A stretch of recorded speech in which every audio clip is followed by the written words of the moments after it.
De nos jours, quand un journal pose une question à ses lecteurs, c'est pour leur demander leur avis sur un sujet où chacun a déjà son opinion. On ne risque pas d'apprendre grand-chose. Au XVIIIe siècle, on préférait interroger le public sur des problèmes auxquels, justement, on n'avait pas encore de réponse. Je ne sais si c'était plus efficace. C'était plus amusant. Toujours est-il qu'en vertu de cette habitude, un périodique allemand, Berlinische Monatsschrift, en novembre 1784, a publié une réponse à la question « Was ist Aufklärung ?» et cette réponse était de Kant.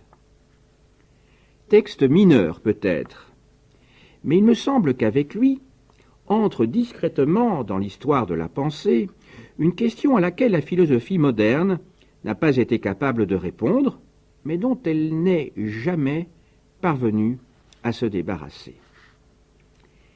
Et, sous ses formes diverses, voilà 2 siècles maintenant qu'elle la répète. De Hegel à Horkheimer ou à Habermas, et passant par Nietzsche ou Max Weber, il n'y a guère de philosophie qui, directement ou indirectement, n'ait été confronté à cette même question. Quel est donc cet événement qu'on appelle l'Aufklärung et qui a déterminé, pour une part au moins, ce que nous sommes, ce que nous pensons et ce que nous faisons aujourd'hui? Imaginons que le Berlinische Monatsschrift existe encore de nos jours et qu'il pose à ses lecteurs la question « Qu'est-ce que la philosophie moderne ?»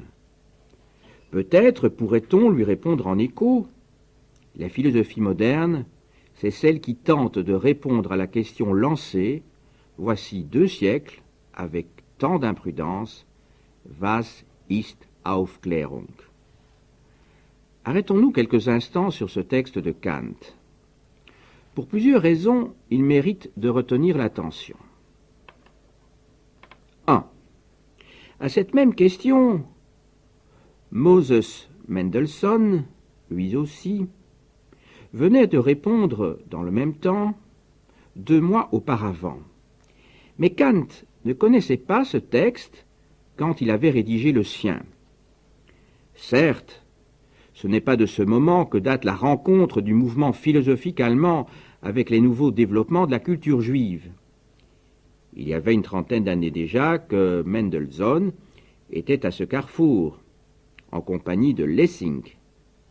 Mais jusqu'alors, il s'était agi de donner droit de cité à la culture juive dans la pensée allemande, ce que Lessing avait tenté de faire dans Die Juden, ou encore de dégager de problèmes communs à la pensée juive et à la philosophie allemande.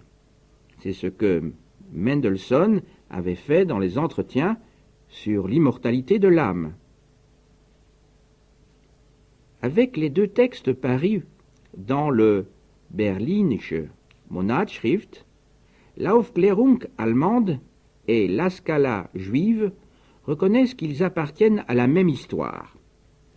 Elles cherchent à déterminer de quel processus commun elles relèvent. Et c'était peut-être une manière d'annoncer l'acceptation d'un destin commun dont on sait à quel drame il devait mener. 2. Mais il y a plus. En lui-même et à l'intérieur de la tradition chrétienne, ce texte pose un problème nouveau. Ce n'est certainement pas la première fois que la pensée philosophique cherche à réfléchir sur son propre présent. Mais schématiquement, on peut dire que cette réflexion avait pris jusqu'alors 3 formes principales. On peut représenter le présent comme appartenant à un certain âge du monde, distinct des autres par quelque caractère propre ou séparé des autres par quelque événement dramatique. Ainsi, dans le Politique de Platon, les interlocuteurs reconnaissent qu'ils appartiennent à l'une de ces révolutions du monde où celui-ci tourne à l'envers, avec toutes les conséquences négatives que cela peut avoir. On peut aussi interroger le présent pour essayer de déchiffrer en lui les signes annonciateurs d'un événement prochain.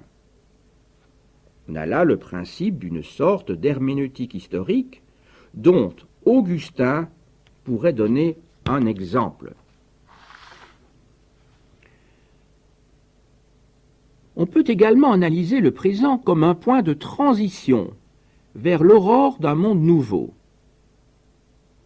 C'est cela que décrit Vico dans le dernier chapitre des Principes de la philosophie de l'histoire.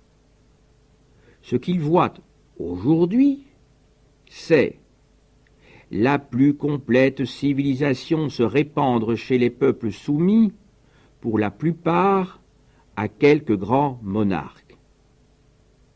C'est aussi l'Europe brillante d'une incomparable civilisation, abondante enfin de tous les biens qui composent la félicité de la vie humaine. Or, la manière dont Kant pose la question de l'Aufklärung est tout à fait différente. Ni un âge du monde auquel on appartient, ni un événement dont on perçoit les signes, ni l'aurore d'un accomplissement. Kant définit l'Aufklärung d'une façon presque entièrement négative, comme une Ausgang, une sortie, une issue.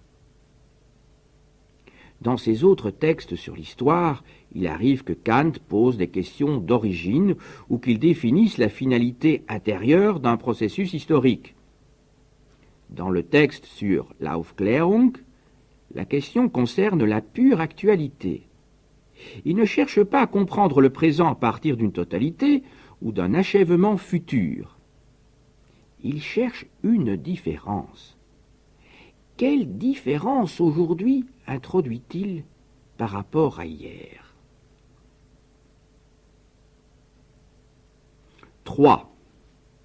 Je n'entrerai pas dans le détail du texte, qui n'est pas toujours très clair, malgré sa brièveté. Je voudrais simplement retenir 3 ou 4 traits qui me paraissent importants pour comprendre comment Kant a posé la question philosophique du présent. Kant indique tout de suite que cette sortie qui caractérise l'Aufklärung est un processus qui nous dégage de l'état de minorité. Et par minorité, il entend un certain état de notre volonté qui nous fait accepter l'autorité de quelqu'un d'autre pour nous conduire dans les domaines où il convient de faire usage de la raison. Kant donne 3 exemples. Nous sommes en état de minorité lorsqu'un livre nous tient lieu d'entendement, lorsqu'un directeur spirituel nous tient lieu de conscience, lorsqu'un médecin décide à notre place de notre régime. Notons en passant qu'on reconnaît facilement le registre des 3 critiques, bien que le texte ne le dise pas explicitement. En tout cas, l'Aufklärung est définie par la modification du rapport préexistant entre la volonté, l'autorité et l'usage de la raison. Il faut aussi remarquer que cette sortie est présentée par Kant de façon assez ambiguë. Il la caractérise comme un fait, un processus en train de se dérouler, mais il la présente aussi comme une tâche et une obligation. Dès le premier paragraphe, il fait remarquer que l'homme est lui-même responsable de son état de minorité.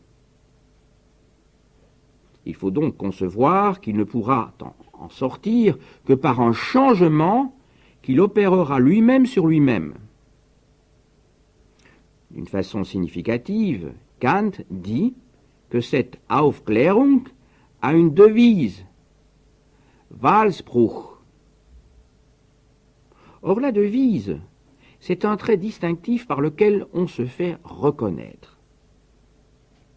C'est aussi une consigne qu'on se donne à soi-même et qu'on propose aux autres. Et quelle est cette consigne? Aude sapere. Et le courage, l'audace de savoir. Il faut donc considérer que l'Aufklärung est à la fois un processus dont les hommes font partie collectivement et un acte de courage à effectuer personnellement. Ils sont à la fois éléments et agents du même processus. Ils peuvent en être les acteurs dans la mesure où ils en font partie. Et il se produit dans la mesure où les hommes décident d'en être les acteurs volontaires. Une troisième difficulté apparaît là dans le texte de Kant. Elle réside dans l'emploi du mot Menschheit. On sait l'importance de ce mot dans la conception kantienne de l'histoire. Faut-il comprendre que c'est l'ensemble de l'espèce humaine qui est prise dans le processus de l'Aufklärung? Et, dans ce cas, il faut imaginer que l'Aufklärung est un changement historique qui touche à l'existence politique et sociale de tous les hommes sur la surface de la Terre. Ou faut-il comprendre qu'il s'agit d'un changement qui affecte ce qui constitue l'humanité de l'être humain? Et la question alors se pose de savoir ce qu'est ce changement. Là encore, la réponse de Kant n'est pas dénuée d'une certaine ambiguïté. En tout cas, sous des allures simples, elle est assez complexe. Kant définit deux conditions essentielles pour que l'homme sorte de sa minorité. Et ces deux conditions sont à la fois spirituelles et institutionnelles, éthiques et politiques. La première de ces conditions, c'est que soit bien distingué ce qui relève de l'obéissance et ce qui relève de l'usage de la raison. Kant, pour caractériser brièvement l'état de minorité, cite l'expression courante « Obéissez, ne raisonnez pas ». Telle est, selon lui, la forme dans laquelle s'exerce d'ordinaire la discipline militaire, le pouvoir politique, l'autorité religieuse. L'humanité deviendra majeure non pas lorsqu'elle n'aura plus à obéir, mais lorsqu'on lui dira « Obéissez, et vous pourrez raisonner autant que vous voudrez ». Il faut noter que le mot allemand ici employé est « rätsonieren ». Ce mot qu'on trouve aussi employé dans les critiques ne se rapporte pas à un usage quelconque de la raison, mais à un usage de la raison dans lequel celle-ci n'a pas d'autre fin qu'elle-même. Rätsonieren, c'est raisonner pour raisonner. Et Kant donne des exemples, eux aussi, tout à fait triviaux en apparence. Payer ses impôts, mais pouvoir raisonner autant qu'on veut sur la fiscalité. Voilà ce qui caractérise l'état de majorité.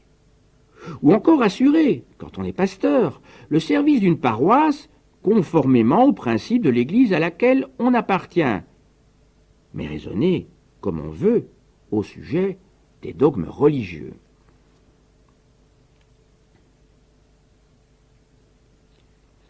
On pourrait penser qu'il n'y a là rien de bien différent de ce qu'on entend, depuis le XVIe siècle, par la liberté de conscience. Le droit de penser comme on veut pourvu qu'on obéisse comme il faut. Or, c'est là que Kant fait intervenir une autre distinction et la fait intervenir d'une façon assez surprenante. Il s'agit de la distinction entre l'usage privé et l'usage public de la raison. Mais il ajoute aussitôt que la raison doit être libre dans son usage public et qu'elle doit être soumise dans son usage privé. Ce qui est, terme à terme, contraire de ce qu'on appelle d'ordinaire la liberté de conscience. Mais il faut préciser un peu. Quel est, selon Kant, cet usage privé de la raison? Quel est le domaine où il s'exerce? L'homme, dit Kant, fait un usage privé de sa raison lorsqu'il est une pièce d'une machine, c'est-à-dire lorsqu'il a un rôle à jouer dans la société et des fonctions à exercer. Être soldat, avoir des impôts à payer, être en charge d'une paroisse, être fonctionnaire d'un gouvernement, tout ceci fait de l'être humain un segment particulier dans la société. Il se trouve mis par là dans une position définie où il doit appliquer des règles et poursuivre des fins particulières. Kant ne demande pas qu'on pratique une obéissance aveugle et bête, mais qu'on fasse de sa raison un usage adapté à ces circonstances déterminées. Et la raison doit alors se soumettre à ses fins particulières. Il ne peut donc pas y avoir là d'usage libre de la raison.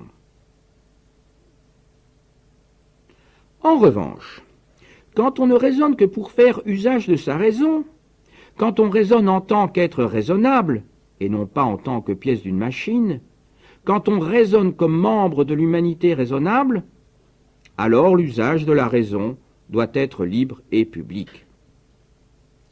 L'Aufklärung n'est donc pas seulement le processus par lequel les individus se verraient garantir leur liberté personnelle de penser.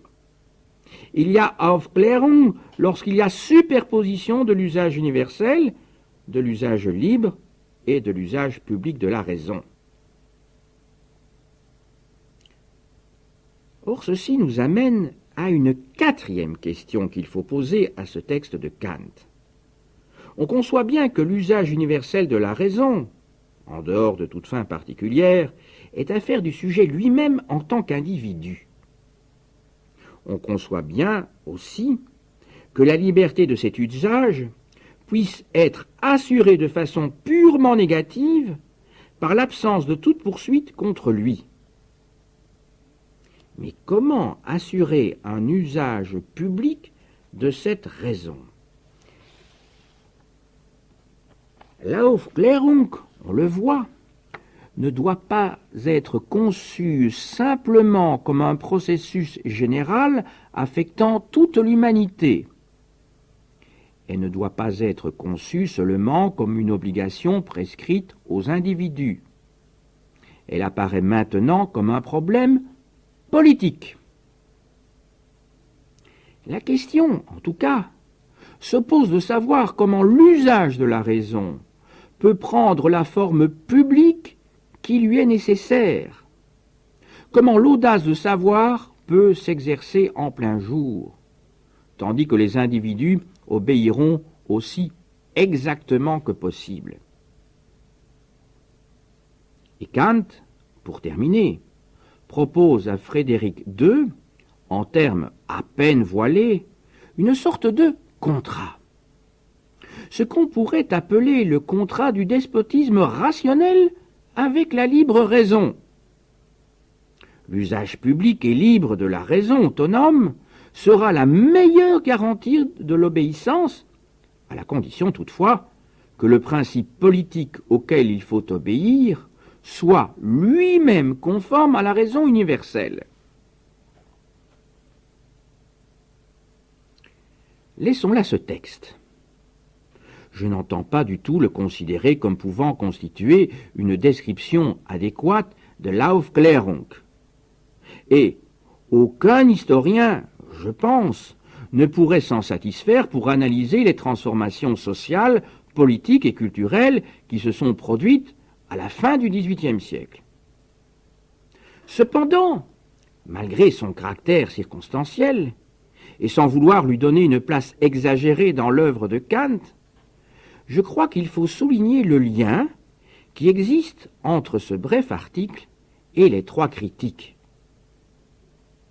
Il décrit en effet l'Aufklärung comme le moment où l'humanité va faire usage de sa propre raison sans se soumettre à aucune autorité.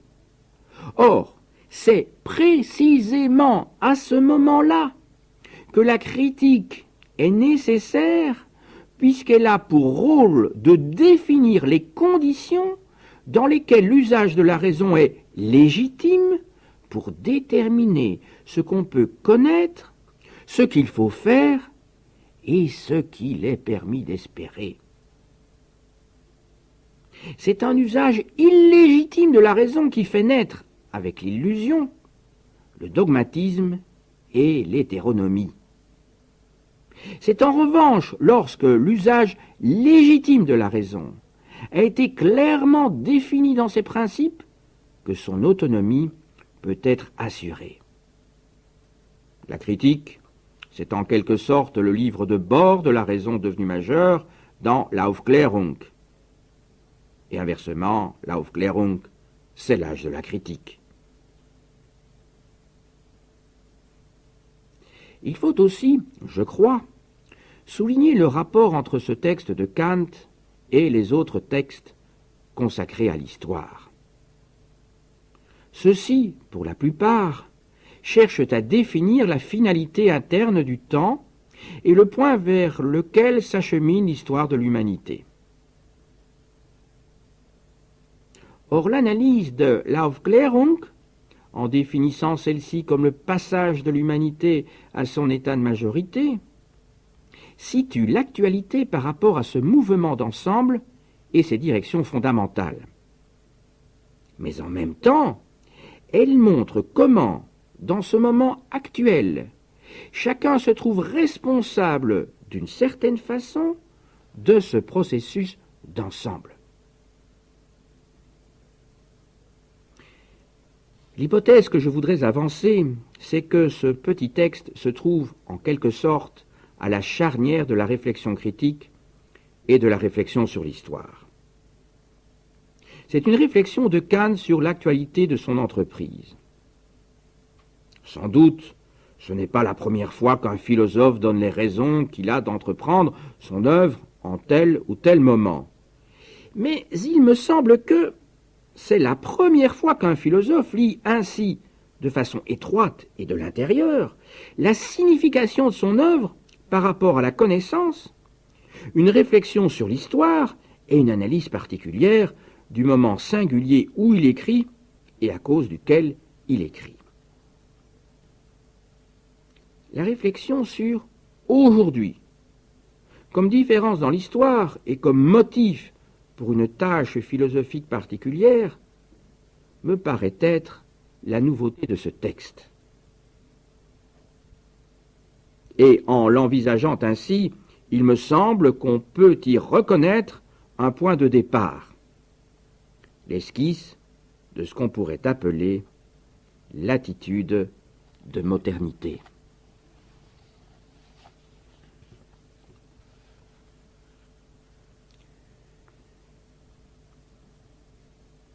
Je sais qu'on parle souvent de la modernité comme d'une époque, ou en tout cas comme d'un ensemble de traits caractéristiques d'une époque.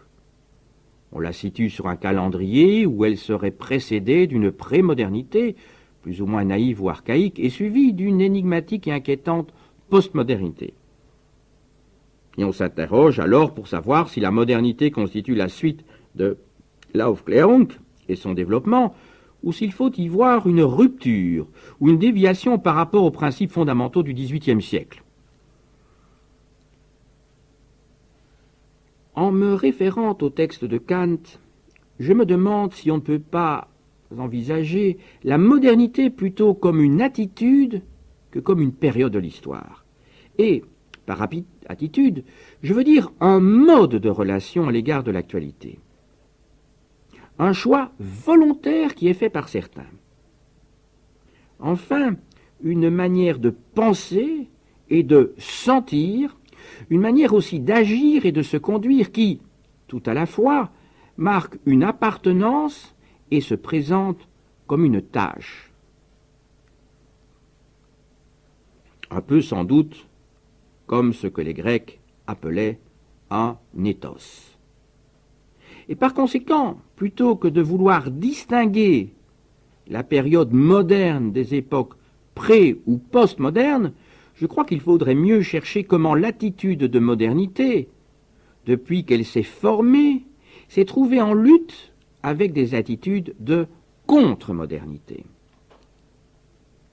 Pour caractériser brièvement cette attitude de modernité, je prendrai un exemple qui est presque nécessaire. Il s'agit de Baudelaire, puisque c'est chez lui qu'on reconnaît, en général, une des consciences les plus aiguës de la modernité au XIXe siècle. 1. On essaye souvent de caractériser la modernité par la conscience de la discontinuité du temps. Rupture de la tradition, sentiment de nouveauté, vertige de ce qui passe. Et c'est bien ce que semble dire Baudelaire lorsqu'il définit la modernité par le transitoire, le fugitif, le contingent. Mais pour lui, être moderne, ce n'est pas reconnaître et accepter ce mouvement perpétuel. C'est au contraire prendre une certaine attitude à l'égard de ce mouvement. Et cette attitude volontaire, difficile, consiste à ressaisir quelque chose d'éternel qui n'est pas au-delà de l'instant présent, ni derrière lui, mais en lui. La modernité se distingue de la mode qui ne fait que suivre le cours du temps. C'est l'attitude qui permet de saisir ce qu'il y a d'héroïque dans le moment présent. La modernité n'est pas un fait de sensibilité au présent fugitif. C'est une volonté d'héroïser le présent. Je me contenterai de citer ce que dit Baudelaire de la peinture des paysages contemporains. Baudelaire se moque de ces peintres qui, trouvant trop laide la tenue des hommes du XIXe siècle, ne voulaient représenter que des toges antiques. Mais la modernité de la peinture ne consistera pas pour lui à introduire les habits noirs dans un tableau. Le peintre moderne sera celui qui montrera cette sombre redingote comme l'habit nécessaire de notre époque. C'est celui qui saura faire voir, dans cette mode du jour, le rapport essentiel, permanent, obsédant que notre époque entretient avec la mort.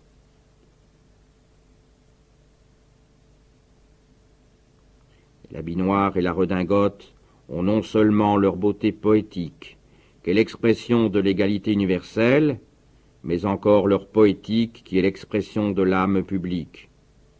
Une immense défilade de croque-morts, politiques, amoureux, bourgeois. Nous célébrons tous quelque enterrement.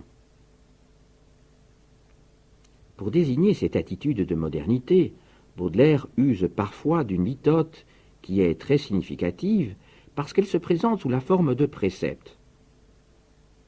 Vous n'avez pas le droit de mépriser le présent.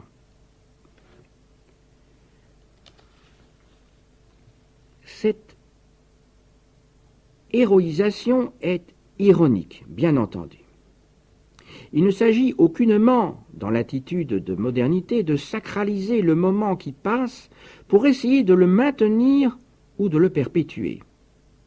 Il ne s'agit surtout pas de le recueillir comme une curiosité fugitive et intéressante. Ce serait là ce que Baudelaire appelle une attitude de flânerie.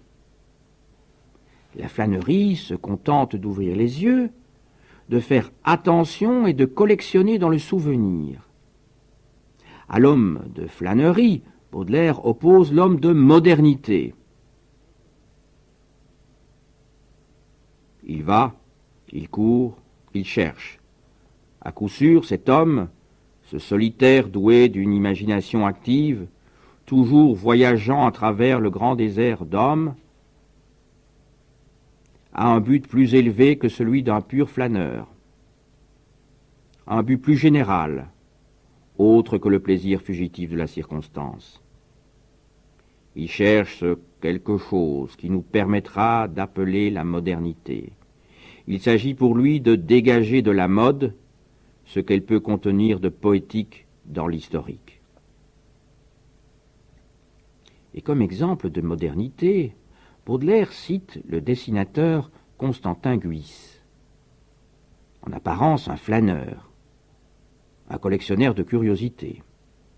Le dernier partout où peut resplendir la lumière, retentir la poésie, fourmiller la vie, vibrer la musique, partout où une passion peut poser son œil, partout où l'homme naturel et l'homme de convention se montrent dans une beauté bizarre, partout où le soleil éclaire les joies rapides de l'animal dépravé.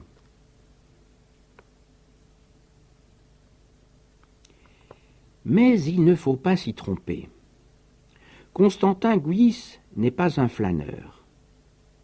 Ce qui en fait, aux yeux de Baudelaire, le peintre moderne par excellence, c'est qu'à l'heure où le monde entier entre en sommeil, il se met, lui, au travail et il le transfigure. Transfiguration qui n'est pas annulation du réel, mais jeu difficile entre la vérité du réel et l'exercice de la vérité. Les choses naturelles y deviennent plus que naturelles. Les choses belles y deviennent plus que belles, et les choses singulières apparaissent dotées d'une vie enthousiaste, comme l'âme de l'auteur. Pour l'attitude de modernité, la haute valeur du présent est indissociable de l'acharnement à l'imaginer autrement qu'il n'est et à le transformer non pas en le détruisant, mais en le captant dans ce qu'il est. La modernité baudelairienne est un exercice où l'extrême attention au réel est confrontée à la pratique d'une liberté qui, tout à la fois, respecte ce réel et le viole.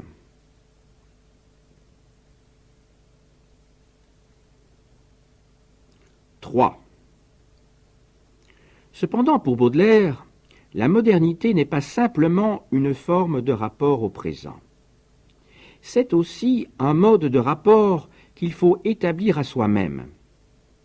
L'attitude volontaire de modernité est liée à un ascétisme indispensable. Être moderne, ce n'est pas s'accepter soi-même tel qu'on est dans le flux de moments qui passent. C'est se prendre soi-même comme objet d'une élaboration complexe et dure, ce que Baudelaire appelle, selon le vocabulaire de l'époque, le dandysme. Je ne rappellerai pas des pages qui sont trop connues, celles sur la nature, grossière, terrestre, immonde, celles sur la révolte indispensable de l'homme par rapport à lui-même, celles sur la doctrine de l'élégance qui impose à ces ambitieux et humbles sectaires une discipline plus despotique que les plus terribles des religions. Les pages enfin sur l'ascétisme du dandy qui fait de son corps, de son comportement, de ses sentiments et passions, de son existence, une œuvre d'art. L'homme moderne, pour Baudelaire, n'est pas celui qui part à la découverte de lui-même, de ses secrets et de sa vérité cachée. Il est celui qui cherche à s'inventer lui-même. Cette modernité ne libère pas l'homme en son être propre, elle l'astreint à la tâche de s'élaborer lui-même. 4. Enfin, j'ajouterai un mot seulement. Cette héroïsation ironique du présent, ce jeu de la liberté avec le réel pour sa transfiguration, cette élaboration ascétique de soi, Baudelaire ne conçoit pas qu'ils puissent avoir leur lieu dans la société elle-même ou dans le corps politique. Ils ne peuvent se produire que dans un lieu autre, ce que Baudelaire appelle l'art. Je ne prétends pas résumer à ces quelques traits ni l'événement historique complexe qu'a été l'Aufklärung à la fin du XVIIIe siècle, ni non plus l'attitude de modernité sous les différentes formes qu'elle a pu prendre au cours des 2 derniers siècles. Je voulais d'une part souligner l'enracinement dans l'Aufklärung d'un type d'interrogation philosophique qui problématise à la fois le rapport au présent, le mode d'être historique et la constitution de soi-même comme sujet autonome.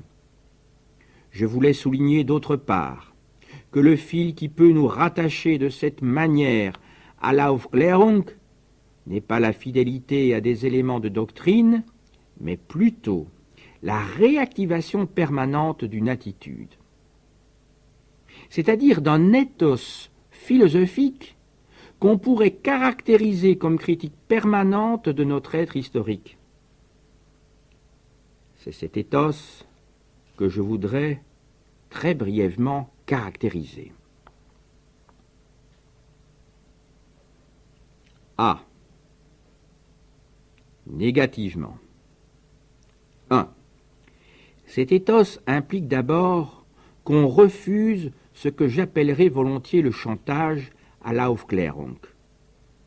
Je pense que l'Aufklärung, comme ensemble d'événements politiques, économiques, sociaux, institutionnels, culturels, dont nous dépendons encore pour une grande partie, constitue un domaine d'analyse privilégié.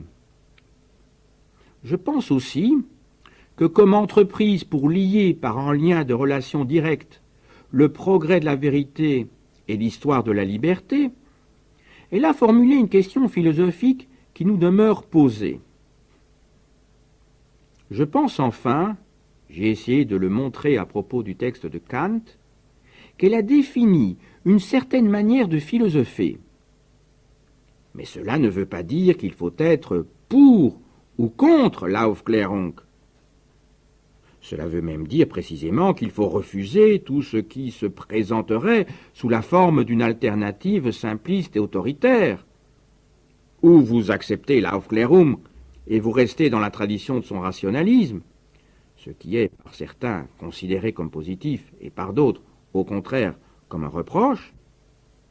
Ou vous critiquez l'Aufklärung et vous tentez alors d'échapper à ses principes de rationalité, ce qui peut être encore une fois pris en bonne ou en mauvaise part.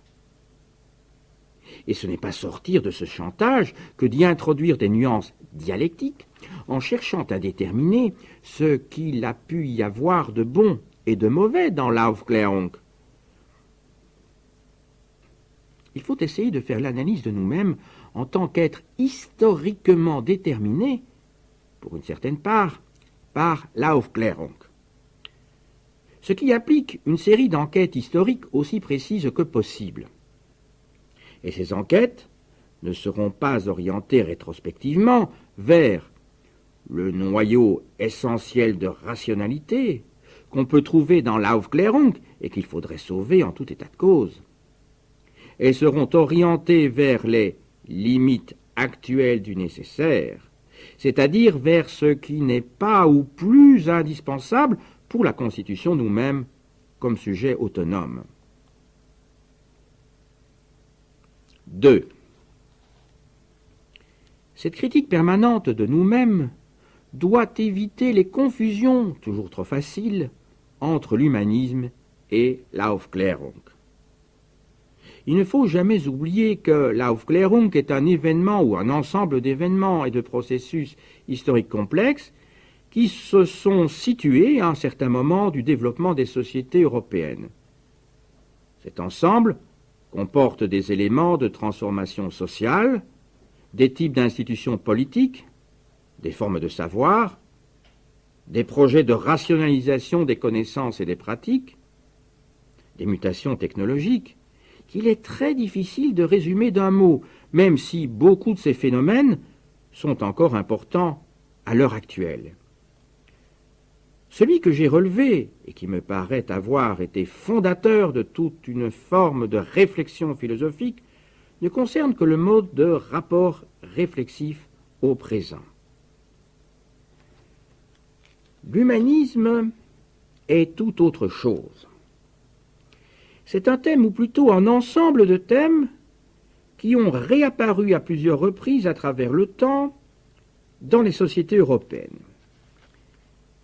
Ces thèmes, toujours liés à des jugements de valeur, ont évidemment toujours beaucoup varié dans leur contenu, ainsi que dans les valeurs qu'ils ont retenues.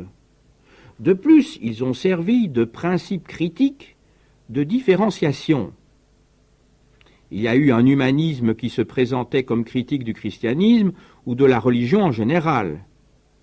Il y a eu un humanisme chrétien en opposition à un humanisme ascétique et beaucoup plus théocentrique, ceci au XVIIe siècle. Au XIXe siècle, il y a eu un humanisme méfiant, hostile et critique à l'égard de la science, et un autre qui plaçait, au contraire, son espoir dans cette même science. Le marxisme a été un humanisme. L'existentialisme, le personnalisme l'ont été aussi. Il eut un temps où on soutenait les valeurs humanistes représentées par le national-socialisme et où les staliniens eux-mêmes disaient qu'ils étaient humanistes. De cela, il ne faut pas tirer la conséquence que tout ce qui a pu se réclamer de l'humanisme est à rejeter. Mais que la thématique humaniste est en elle-même trop souple, trop diverse, trop inconsistante pour servir d'axe à la réflexion. Et c'est un fait qu'au moins, depuis le XVIIe siècle, ce qu'on appelle l'humanisme a toujours été obligé de prendre son appui sur certaines conceptions de l'homme qui sont empruntées à la religion, à la science, à la politique. L'humaniste sert à colorer et à justifier les conceptions de l'homme auxquelles il est bien obligé d'avoir recours. Or, justement, je crois qu'on peut opposer à cette thématique, si souvent récurrente et toujours dépendante de l'humanisme, le principe d'une critique et d'une création permanente de nous-mêmes dans notre autonomie. C'est-à-dire un principe qui est au cœur de la conscience historique que l'Aufklärung a eue d'elle-même. De ce point de vue, je verrais plutôt une tension entre Aufklärung et humanisme qu'une identité. En tout cas, les confondre me paraît dangereux, et d'ailleurs historiquement inexact. Si la question de l'homme, de l'espèce humaine, de l'humaniste, était importante tout au long du XVIIIe siècle, c'est très rarement, je crois, que l'Aufklärung s'est considérée elle-même comme un humanisme. Il vaut la peine aussi de noter qu'au long du XIXe siècle, l'historiographie de l'humanisme au XVIe siècle, qui était si importante chez des gens comme Sainte-Beuve ou Burckhardt, a été toujours distincte et parfois explicitement opposée aux Lumières et au XVIIIe siècle. Le XIXe siècle a eu tendance à les opposer, au moins autant qu'à les confondre. En tout cas, je crois que, tout comme il faut échapper au chantage intellectuel et politique, être pour ou contre l'Aufklärung, il faut échapper au confusionnisme historique et moral qui mêle le thème de l'humanisme et la question de l'Aufklärung.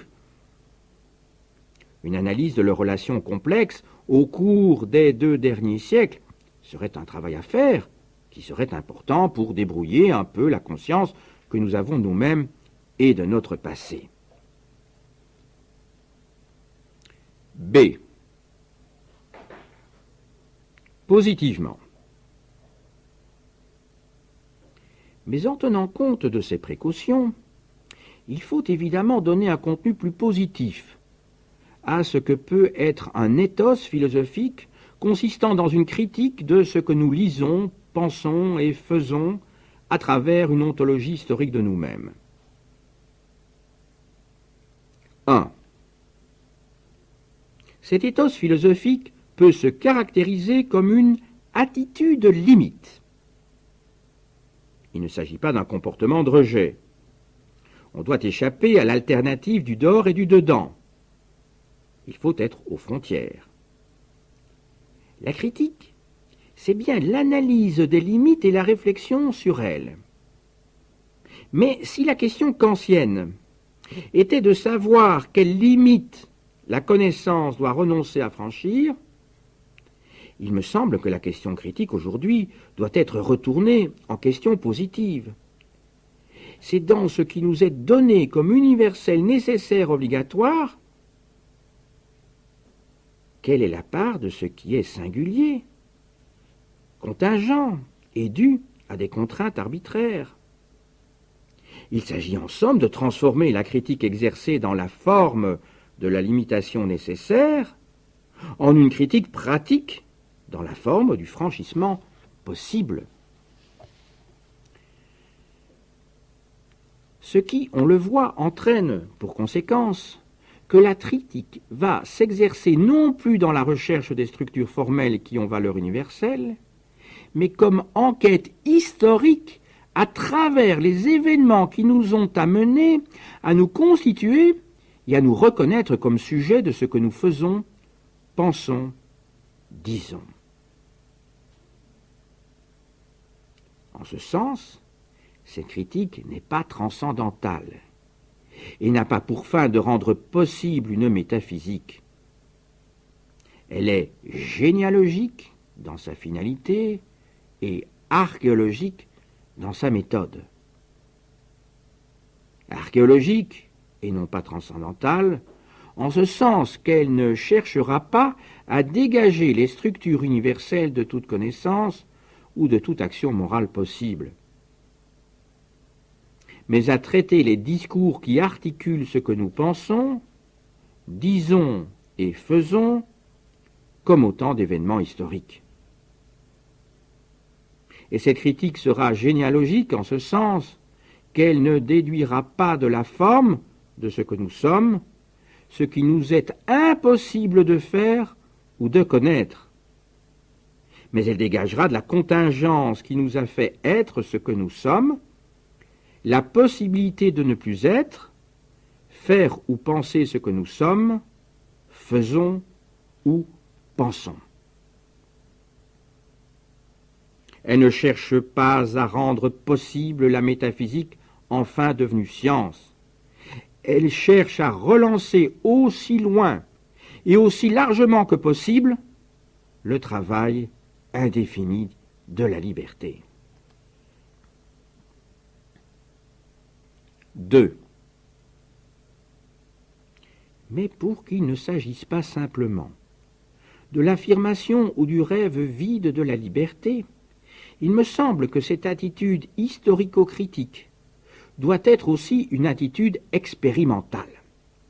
Je veux dire que ce travail fait aux limites de nous-mêmes doit d'un côté ouvrir un domaine d'enquête historique et de l'autre se mettre à l'épreuve de la réalité et de l'actualité, à la fois pour saisir les points où le changement est possible et souhaitable, et pour déterminer la forme précise à donner à ce changement. C'est dire que cette ontologie historique de nous-mêmes doit se détourner de tous ces projets qui prétendent être globaux et radicaux. En fait, on sait par expérience que la prétention à échapper au système de l'actualité pour donner des programmes d'ensemble d'une autre société, d'un autre mode de pensée, d'une autre culture, d'une autre vision du monde, n'ont mené, en fait, qu'à reconduire les plus dangereuses traditions.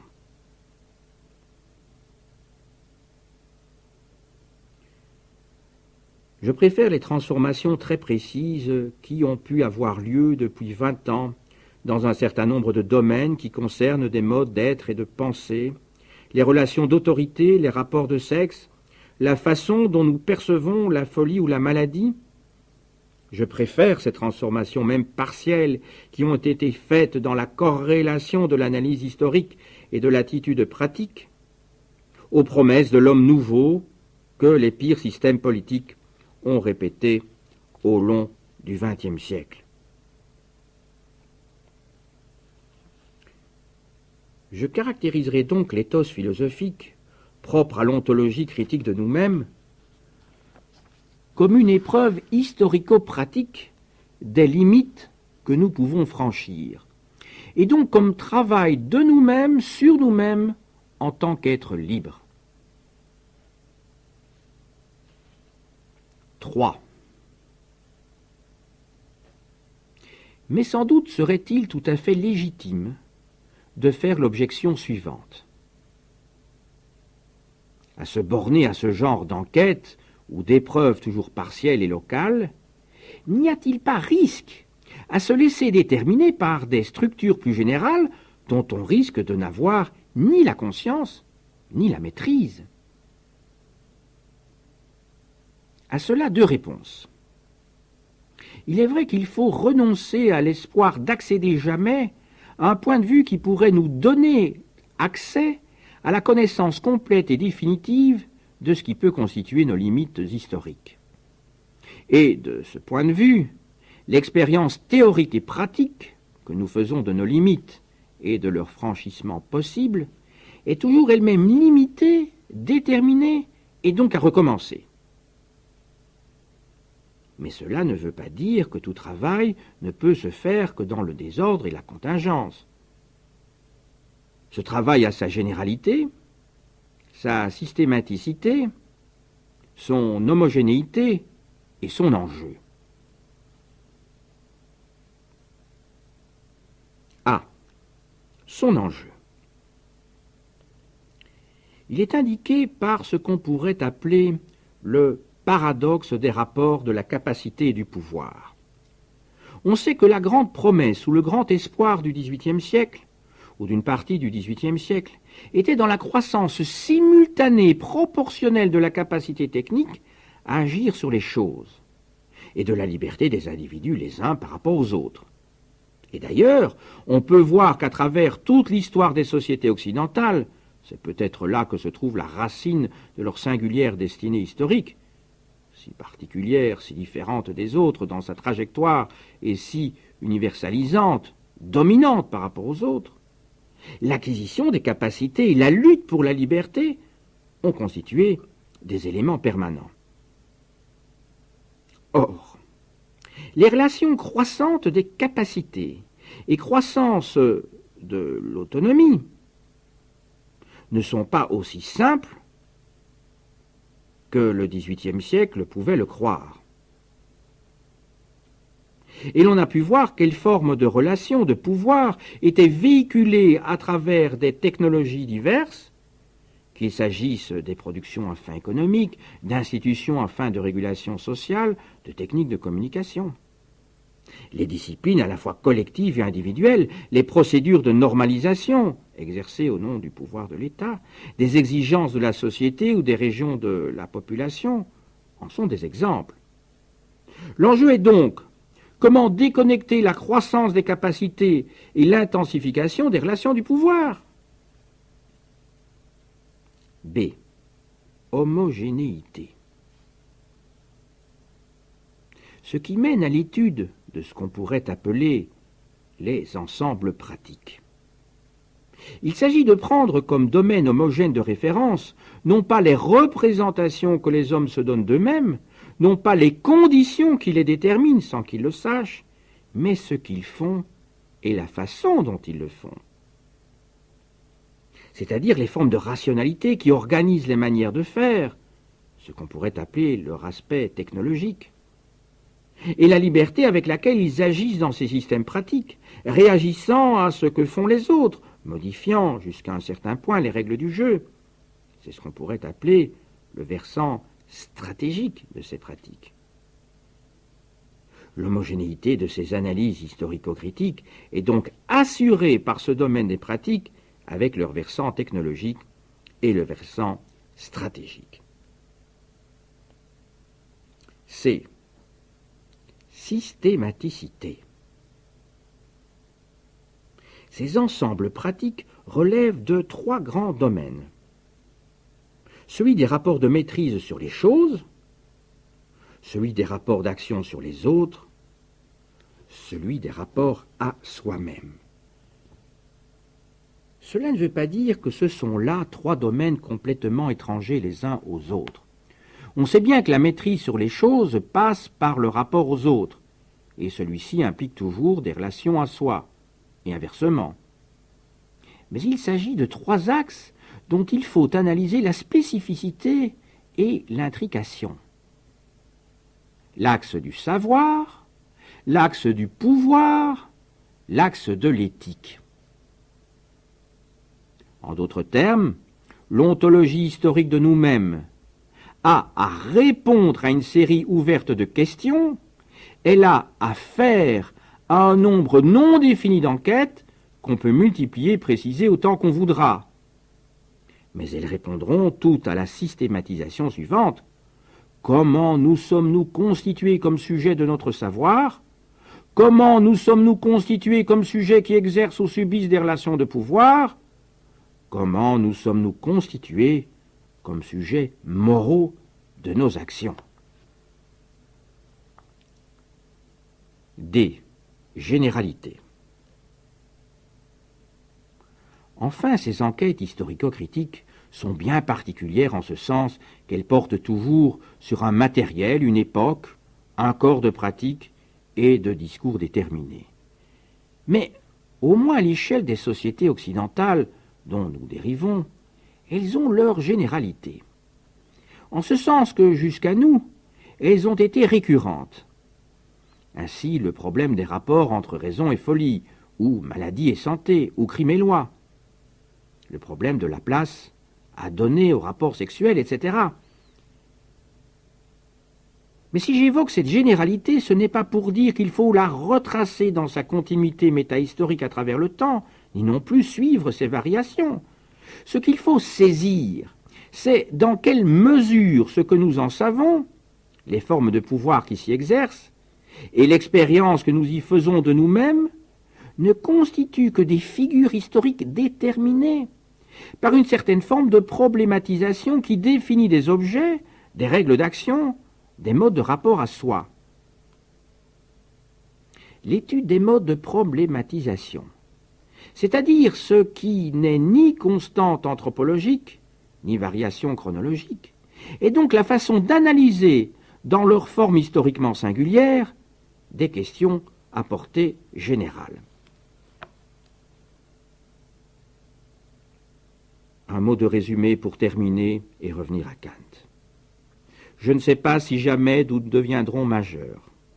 Beaucoup de choses dans notre expérience nous convainquent que l'événement historique de l'Aufklärung ne nous a pas rendus majeurs, et que nous ne le sommes pas encore. Cependant, il me semble qu'on peut donner un sens à cette interrogation critique sur le présent et sur nous-mêmes que Kant a formulée en réfléchissant sur l'Aufklärung.